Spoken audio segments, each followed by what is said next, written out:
یعنی وہ اس کی دریا دلی سردی میں آگ کی کتنی شدید ضرورت ہوتی ہے، تو وہ اس کو مطلب وہ اس کی گریٹنس کو کہہ رہا ہے کہ منگل سنگھ دیوتا ہے، شاید میں بھی عن قریب گرم کوٹ کے لیے اچھا سا وسٹرڈ خرید لوں تاکہ تمہاری آنکھیں یوں ہی چمکتی رہیں۔ وہ کہتے ہیں کہ مجھے بھی میری طرف سے بھی تمہیں سکون پہنچے، آگ جو چولہے میں جل رہی ہے اس وجہ سے تو تم خوش ہو گئی ہو، تو میں کوٹ خرید لوں گا تو تم اور خوش ہو جاؤ گی۔ انہیں تکلیف نہ ہو، یعنی تمہاری آنکھوں کو تکلیف نہ ہو کہ وہ ظاہر ہے اس کو پیوند لگاتی ہیں، جوڑتی ہیں، دھاگے بنتی ہیں اس میں پھٹے ہوئے کوٹ میں، تو وہ کہتی ہے کہ وہ تو آنکھوں کا ہی کام ہوتا ہے اچھی طرح مہارت سے سلائی کرنا۔ اس ماہ کی تنخواہ میں تو گنجائش نہیں، اگلے ماہ ضرور ضرور۔ جی ہاں، جب سردی گزر جائے گی۔ پشپا منی نے نئی چیزیں لکھائیں، 2 سوتی گنیا ماپ کے لیے۔ گنیا بچوں میں نے آپ کو بتایا تھا کہ یہ اسکیل ہوتا ہے۔ گرم بلیزر سبز رنگ کا، یعنی اسکول جاتی ہے وہ تو گرم بلیزر وہ مانگ رہی، کوٹ مانگ رہی۔ 1 گز مربع کپڑا جو اس نے پیمائش کے لیے سیکھنی ہے پیمائش، اس کے لیے 1 گز مربع، یعنی چوڑا بھی 1 گز ہو، لمبا بھی، اور اس طرح سے مربع آپ کو پتہ ہی ہے کیا ہوتا ہے، اسکوئر کہتے ہیں اس کو، ہاں جی۔ ڈی ایم سی کے گوٹے، یہ ڈی ایم سی دھاگے کا نام ہے، تو اس کی وہ گچھیاں بنی ہوتی ہیں تو اس کو گوٹے کہتے ہیں۔ ڈی ایم سی کے گوٹے کی مغزی اور امرتی مٹھائی ہوتی ہے بچوں، اور بہت سے گلاب جامن۔ موئی نے سب کچھ ہی تو لکھوا دیا، مجھے دائمی قبض تھی، میں چاہتا تھا کہ یونانی دواخانے سے اطریف الزمانی کا ایک ڈبہ بھی لا رکھوں، دودھ کے ساتھ تھوڑا سا کھا کر سو جایا کروں گا، مگر موئی پشپا نے اس کے لیے گنجائش ہی کہاں رکھی تھی۔ اور جب پشپا منی نے کہا گلاب جامن تو اس کے منہ میں پانی بھر آیا۔ آپ کو پتہ ہی ہے جب کسی کھانے کا ذکر کریں تو جب بہت زیادہ اس کھانے کی طلب ہو تو منہ میں پانی بھر آتا ہے۔ میں نے کہا سب سے ضروری چیز تو یہی ہے، شہر سے واپس آنے پر میں گلاب جامن وہاں چھپا دوں گا، یعنی باہر جو جگہ ہوگی کہیں جہاں سیڑھیوں میں باہر جمع دار اپنا دودھ کا کلسا رکھ دیا کرتا ہے۔ دودھ کا کلسا یعنی دودھ کا برتن وہ رکھ جاتا ہے، جو دودھ دینے آتا ہے نا تو وہ دودھ کا برتن وہاں رکھ جاتا ہے، کوئی جگہ بنی ہوگی شروع میں دروازے کے پاس۔ اور پشپا سے کہوں گا کہ میں تو لانا ہی بھول گیا تمہارے لیے گلاب جامن۔ اوہ ہو، اس وقت اس کے منہ میں پانی بھر آئے گا اور گلاب جامن نہ پا کر اس کی عجیب کیفیت ہوگی، وہی جو چڑھانے کے لیے کہتے ہیں کہ لائے ہوتے ہیں تو کہتے ہیں کہ نہیں، تو وہ پھر بچہ شور مچاتا ہے۔ پھر میں نے بس سوچا بچوں بھی تو صبح سے غبارے اور ٹرائی سائیکل کے لیے ضد کر رہے ہیں، بچوں اس کے بیٹے کا نام ہے۔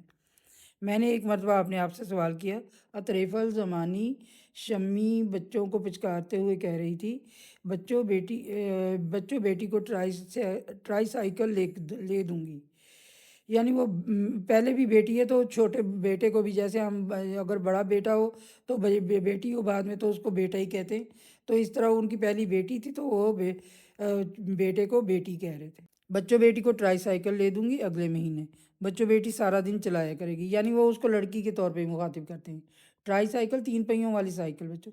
پاپی منا کچھ نہیں لے گا، یعنی وہ اسی کو کہتے ہیں کہ وہ ان میں سے کچھ بھی نہیں لے گا، اس کو بھی چڑھا رہے ہیں، بچوں چلایا کرے گا، نہیں پاپی اس کا پشپا کا نام ہے، تو پوپی منا کچھ نہیں لے گا، وہ بیٹی کو بیٹے کی طرح مخاطب کر رہے ہیں، بچوں چلایا کرے گی اور پوپی منا نہیں لے گا، یعنی وہ بیٹے کو بیٹی اور بیٹی کو بیٹا کہہ رہے ہیں۔ اور میں نے شمی کی آنکھوں کی قسم کھائی کہ جب تک ٹرائی سائیکل کے لیے 6-7 روپے جیب میں نہ ہوں میں نیلے گنبد کے بازار سے نہیں گزروں گا۔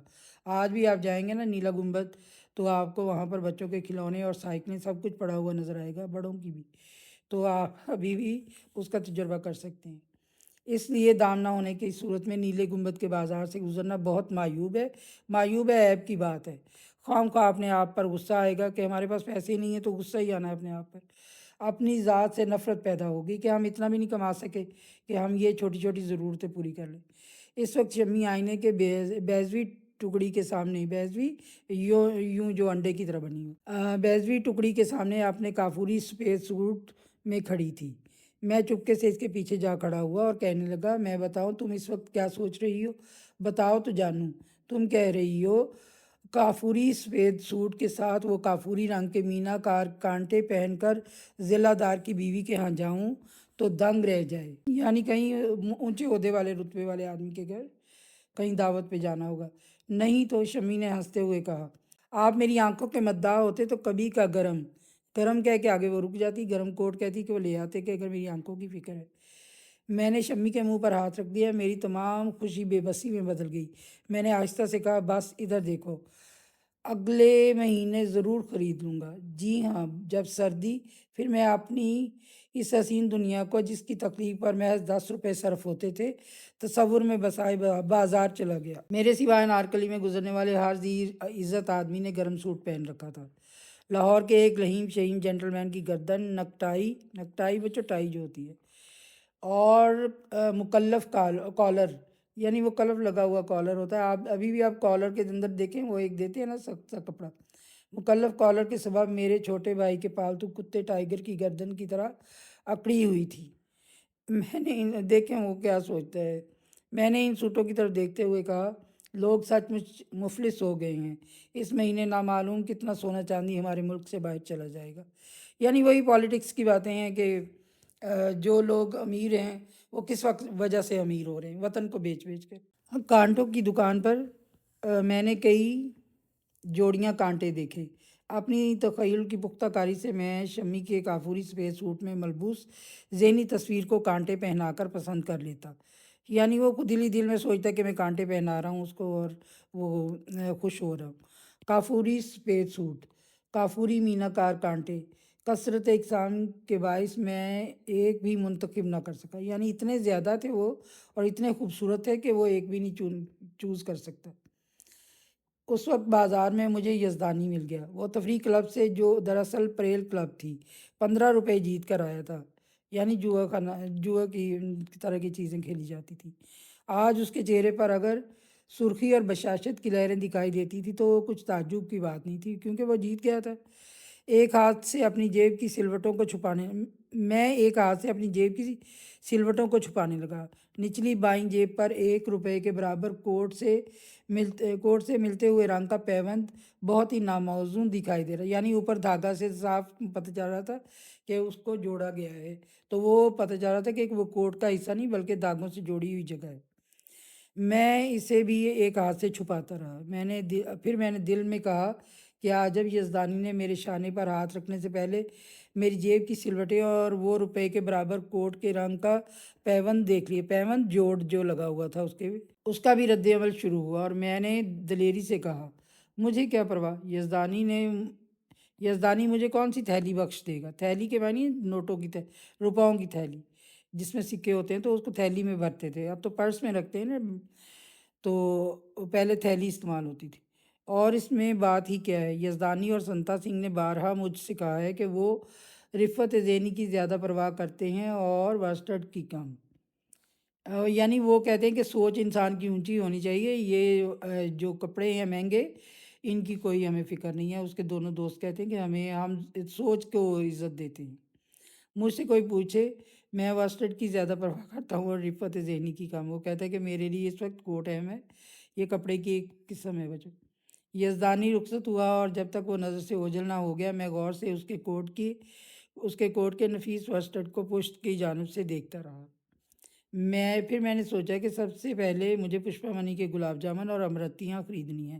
یہ دونوں مٹھائیوں کے نام ہیں بچوں۔ رات کے معنی ہوتے رس اور آم کے معنی ہوتے آم، تو امرتی آم کے رس جیسی میٹھی۔ کہیں واپسی پر سچ مچ بھول ہی نہ جاؤں، گھر پہنچ کر انہیں چھپانے سے خوب تماشا رہے گا۔ مٹھائی کی دکان پر کھولتے ہوئے روغن، کھولتا ہوا یعنی بہت گرم، روغن تیل، مٹھائی کی دکان پر کھولتے ہوئے روغن میں کچوریاں خوب پھول رہی تھیں۔ میرے منہ میں پانی بھر آیا، اسی طرح جیسے گلاب جامن کے تخیل سے پشپا منی کے منہ میں پانی بھر آیا تھا۔ قبض اور اطراف زمانی کے خیال کے باوجود میں سفید پتھر کی میز پر کونیاں ٹکا کر بہت رغبت سے کچوریاں کھانے لگا۔ ہاتھ دھونے کے بعد جب پیسوں کے لیے جیب ٹٹولی تو اس میں کچھ بھی نہ تھا، 10 کا نوٹ کہیں گر گیا تھا۔ کوٹ کی اندرونی جیب میں ایک بڑا سوراخ ہو رہا تھا، نقلی ریشم کو ٹڈیاں چاٹ گئی تھیں۔